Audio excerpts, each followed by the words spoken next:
Good day, everyone. Good day. So today we're going to touch based on simple equations.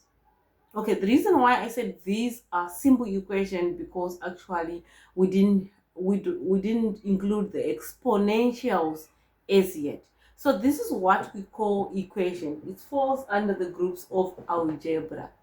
So with the equation, you have, let me just define it as a mathematical statement that shows the equality between two expressions. Okay, so we have the other side, and then we know, or else we are being told, that this side is equal to 10, right?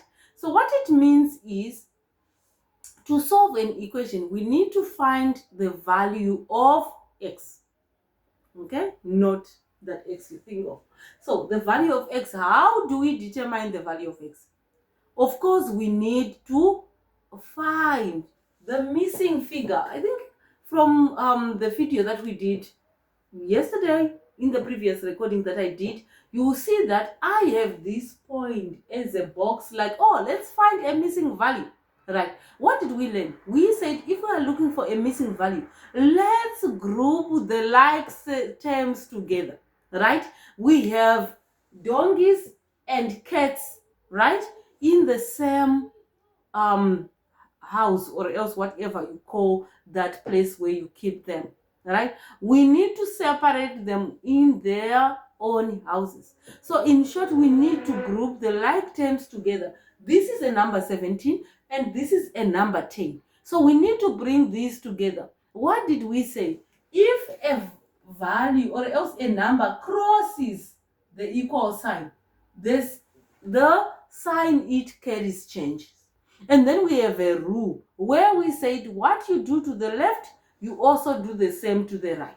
Right? We said we need to group the like terms together. We must get rid of 17 on the left side. So it means that this is plus 17. So when you want to remove it from the left side, what do? You minus it both sides.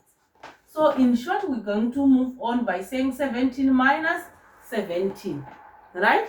And of course, we're still going to copy the x as is.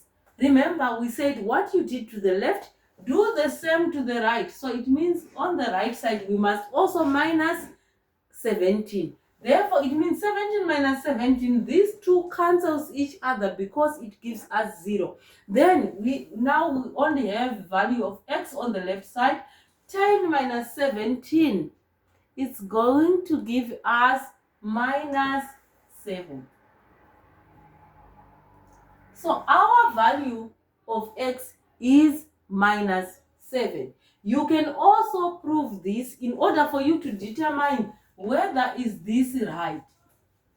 Okay, so we said x is equal to minus 7. So for each and every equation, you can be able to determine what is my answer right. So let's prove it that yes, indeed, x is minus 7. How do you do that? You just come back and you copy the equation as is again. Then you say 17. I'm bringing down the original equation that we had. Let's prove our answer. 17 plus, right? And then wherever you have x, you replace it with minus 7. That's equal to 10. Okay. In the previous video, we also learned when you are multiplying plus and minus, what do you get? So it's going to be 17 minus 7. Why? Because plus times minus. Because remember, for us to remove the bracket, we need to multiply. So 17 minus 7 will give us 10. So the left side will be 10, the right side will be 10. So that's how you prove it. Okay, so let's move on to the next question. The next question is saying 20 plus 3x is equal to 5. I think you can easily see that instead of just having an x with no number next to it, it was easier, right? But actually, even this one is also way easier. Why? Because the first step, we need to get rid of 20 on the left side. Because remember, we said we must group the numbers together. Why didn't I move the 3x? It's because I just need to leave the x, the value, the number with x this side. Why? Because I just need, it's better for me to move this one. Okay? So 20 plus 3x is equal to 5. So we're going to say this should equal to 20 minus 20. Why 20 minus 20? Because remember, for us to get rid of plus 20 on the left side, we must minus it both sides. What you do to the left, you also do it to the right. So minus 20 plus 3x is equal to 5 minus 20. Okay, that should give us 3x that's equal to minus 15. And that is also possible. 3x is equal to minus 15. How do we get 5 minus 20? That gives us minus 15. Then we divide both sides by 3. We divide both sides by 3. So x should give us minus 5. Simple like that. So if you want to prove again, you go back to the original question. You substitute x with minus 5. You will see that we are going to get our x as 5. Let's just quickly do it from this one.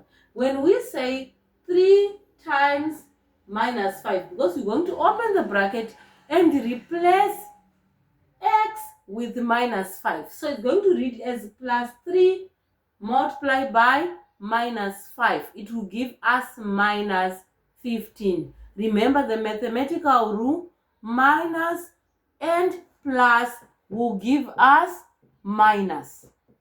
When you multiply minus and plus, it gives us minus. Therefore, 20 minus 15 will give us positive 5. Okay, so let's finish this one. So now these ones, they are also way easier. We have 5 minus x that's equal to 9, right? And now it's either or. I can either leave minus x here, or I can bring over the 9. Let's just leave the minus x as what we have been doing from the beginning. So we're going to say 5. Okay, you can't use equal sign. Why? Because we already have another equal sign. So I'll just use those arrows. Okay, so this is mine. So we say 5 minus 5, that gives us 0. Minus x is equal to 9. Okay, so let's look at this question. So this one, we're going to cancel each other, and then we'll remain with minus x that's equal to minus 4. Why minus 4 plus 9? That's not minus 4. That's equal to 4. 9 minus 5, that gives us positive 4. So now let's look at, we can't leave x with a minus. Remember, we are looking for a value of x. So what we're going to do, we're going to divide both sides by minus 1. Where did I get 1? Remember, x is exactly the same as 1x, right? So therefore, I took minus 1 from here because there is a hidden 1 there. So minus 1 divided by minus 1. Remember, what you do to the left, you do it to the right. So this is going to be x is equal to minus 4. Let's do the last one, or else should I leave this one as a homework? Let's just do it. So we have 50. Okay, we need to get rid of 50 minus 50 plus 3x. That's equal to 20. So minus 50. Remember, always what you do to the left, you do it also to the right. So it's going to be 3x that's equal to minus 30. So let's divide both sides by 3. Why? Because we must leave our x on its own. So 3 into 3, 1 into 3, 1. So our x is equal to 3 into 1 into 1, then 0. So it's going to be, our x is going to be minus 10. So these are the simple equations. So what did we learn in this video? You need to make sure that when you're doing the equation, group the like terms together. So in order for you to solve for the missing value, you need to group the like terms together. So when you're getting rid of something, if you're trying to move one figure from the other side of the equal sign, if it's plus, you need to minus it both sides. If it's minus, you need to add it both sides. We'll see you again in the next video where we're doing more equations.